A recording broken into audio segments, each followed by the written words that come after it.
প্রথম যে এমসিকিউটা দেখো তো বলা আছে বৃত্তের সম্পূর্ণ দৈর্ঘ্যকে কি বলে। দেখো বৃত্তের সম্পূর্ণ দৈর্ঘ্যকে কিন্তু পরিধি বলে। কিভাবে দেখো, আমরা যদি একটা বৃত্ত অঙ্কন করি, এই যে বৃত্ত অঙ্কন করলাম, এই বৃত্তটা যদি আঁকা বাঁকা হয়েছে, এটা হচ্ছে বৃত্তের কেন্দ্র। এখন মনে করো আমরা এখান থেকে যাত্রা করলাম, যাত্রা করে সম্পূর্ণ বৃত্তটা আমি ঘুরে আসলাম, এইখান থেকে শুরু করে এই পুরা বৃত্ত ঘুরে আবার এখানে আসলাম। তাহলে এইখান থেকে যাত্রা করে আমরা পুরা বৃত্ত যদি ঘুরে আসি, তাহলে এটা হবে বৃত্তের পরিধি। তাহলে বৃত্তের সম্পূর্ণ দৈর্ঘ্যকে বলা হয় বৃত্তের কি পরিধি। দেখো এর পরের এমসিকিউটা বলা আছে বৃত্তের পরিধির যে কোনো অংশকে বলে। দেখো বৃত্তের পরিধির যে কোনো অংশকে কি বলবো, আমরা বলবো হচ্ছে চাপ বলবো। দেখো মনে করো যে পরিধির এই মনে করো যে বলা আছে বৃত্তের পরিধি, এই হচ্ছে বৃত্তের পরিধি। বৃত্তের পরিধির যে কোনো অংশকে আমরা মনে করো যে এই অংশ আর এই অংশ নিলাম, তাহলে এটা হবে কি, দেখো তো বৃত্তের হবে কি বৃত্তের চাপ। এই অংশকে আমরা বলবো বৃত্তের চাপ, এখানে আর এখানে নিলাম, তাহলে এইটা হবে কি বৃত্তের চাপ।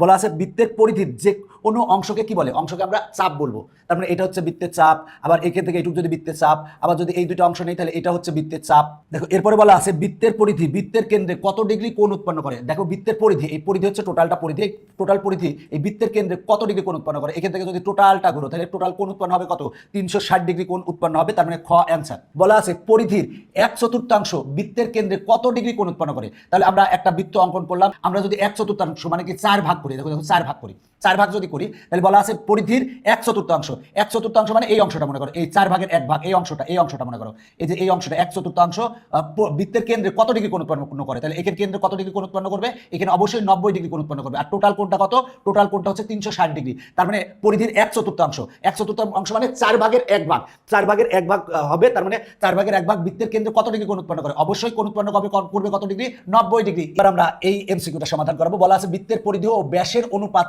কত। দেখো আমরা যদি একটা বৃত্ত অঙ্কন করি, এই বৃত্ত অঙ্কন করলাম, এটা হচ্ছে বৃত্তের কেন্দ্র, এটা হচ্ছে বৃত্তের ব্যাসার্ধ। এই টোটালটা হবে বৃত্তের কি ব্যাস, এটা হবে বৃত্তের ব্যাস। তাহলে ব্যাসার্ধ যদি আর হয়, তাহলে ব্যাস হবে কত, 2r হবে।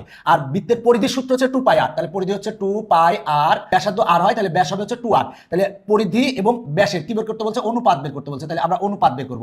এখন আমরা এটাকে 2r দ্বারা ভাগ করবো, এটাকে 2r দ্বারা ভাগ করবো। 2r দ্বারা ভাগ করলে এখানে কত থাকবে, পাই থাকবে।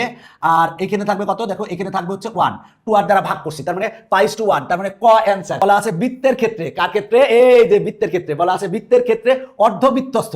দেখো এটা হচ্ছে অর্ধেক বৃত্ত, মনে করো অর্ধেক বৃত্ত, অর্ধবৃত্তস্থ এখানে যে কোণটা উৎপন্ন হয়, এই কোণটা কিন্তু সমকোণ হবে। আমরা জানি মানে অর্ধবৃত্তস্থ কোণ সবসময় এক সমকোণ হবে, এক সরল কোণ হবে না, এক সরল কোণ হবে না। এক সরল কোণ মানে কিন্তু 180 ডিগ্রি, আর সমকোণ মানে হচ্ছে 90 ডিগ্রি। দেখো অর্ধবৃত্তস্থ কোণ, অর্ধবৃত্তস্থ কোণ, এই যে এই কোণটা হচ্ছে অর্ধবৃত্তস্থ কোণ। অর্ধবৃত্তস্থ কোণ সবসময় এক সমকোণ হয়, তার মানে এখানে সরল কোণ বলা আছে, তার মানে ভুল। এরপর একটা বলা আছে যে কোনো জ্যায়ের লম্ব দ্বিখণ্ডক কেন্দ্রগামী। দেখো যে কোনো জ্যায়ের, এই আমরা একটা বৃত্ত অঙ্কন করলাম, এই জ্যা এর হলো এটা হচ্ছে জ্যা, এই জ্যায়ের যদি লম্ব দ্বিখণ্ডক করি, লম্ব দ্বিখণ্ডক কিন্তু কি হবে, কেন্দ্রগামী হবে। তার মানে এটা সঠিক। বৃত্তের সমান সমান জ্যা এর মধ্যবিন্দুগুলো সমবৃত্ত, হ্যাঁ এটা কিন্তু সঠিক। 2 ও 3 গতে আছে, তার মানে গ অ্যান্সার। দেখো এই এমসিকিউটা সমাধান করবো। বলা আছে বৃত্তের ক্ষেত্রে, কার ক্ষেত্রে, বৃত্তের ক্ষেত্রে বলা আছে যে কোনো একটি সরলরেখা একটি বৃত্তকে 2 এর অধিক বিন্দুতে ছেদ করতে পারে না। তার মানে একটা সরলরেখা বৃত্তকে কিন্তু দেখো এই যে 2টা বিন্দুতে ছেদ করতেছে, এই যে 2টা বিন্দুতে ছেদ করতেছে, এই 2 এর অধিক বিন্দুতে কিন্তু ছেদ করতে পারবে না, এটা মনে রাখো। তার মানে এটা হচ্ছে সঠিক। এরপরটা দেখো বৃত্তের সমান সমান জ্যা কেন্দ্র থেকে সমুদ্রবর্তী, এটা আমরা উপপাদ্য জানি, সেটা হলো বৃত্তের সমান সমান জ্যা কেন্দ্র থেকে সমুদ্রবর্তী, তার মানে এটা সঠিক।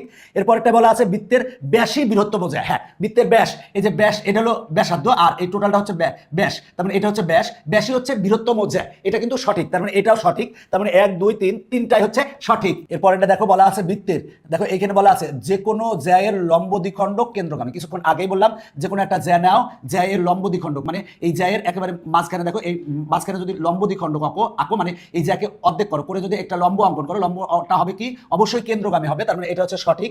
কেন্দ্র থেকে সমুদ্রবর্তী সকল জ্যা পরস্পর সমান। এরপরেরটা দেখো বলা আছে একই চাপের উপর দ্বন্দ্বয়মান বৃত্তস্থ কোণ কেন্দ্রস্থ কোণের অর্ধেক। তাহলে দেখো এটাও কিন্তু সঠিক, তার মানে এটার অ্যান্সার হচ্ছে ঘ। এরপরে দেখো বলা আছে বৃত্তের ব্যাসই বৃহত্তম জ্যা, হ্যাঁ এরপরে দেখো সকল সমান জ্যা কেন্দ্র থেকে সমুদ্রবর্তী, অবশ্যই সকল সমান জ্যা কেন্দ্র থেকে কিন্তু সমুদ্রবর্তী হবে।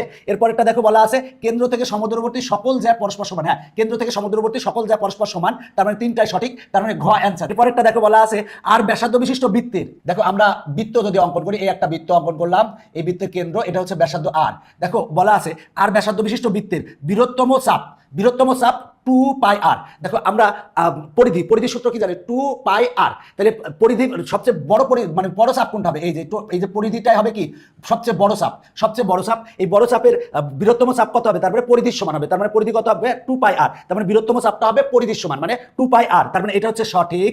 এবার বলা আছে বৃহত্তম জ্যা টু আর। দেখো ব্যাসার্ধ যদি আর হয় তাহলে জ্যা কি হবে, বৃহত্তম জ্যা হবে কি এর কার সমান, এর হলো ব্যাসের সমান। ব্যাস কত, ব্যাস হচ্ছে টু আর। আমরা জানি বৃহত্তম জ্যা হবে টু আর এর সমান, তার মানে এটা হচ্ছে সঠিক। এরপরেরটা বলা আছে পরিধি টু পাই আর। হ্যাঁ, পরিধি কিন্তু টু পাই আর, বৃত্তের পরিধির সূত্র কি টু পাই আর। তাহলে এখানে কিন্তু আমার তিনটাই সঠিক, তার মানে ঘ অ্যান্সার।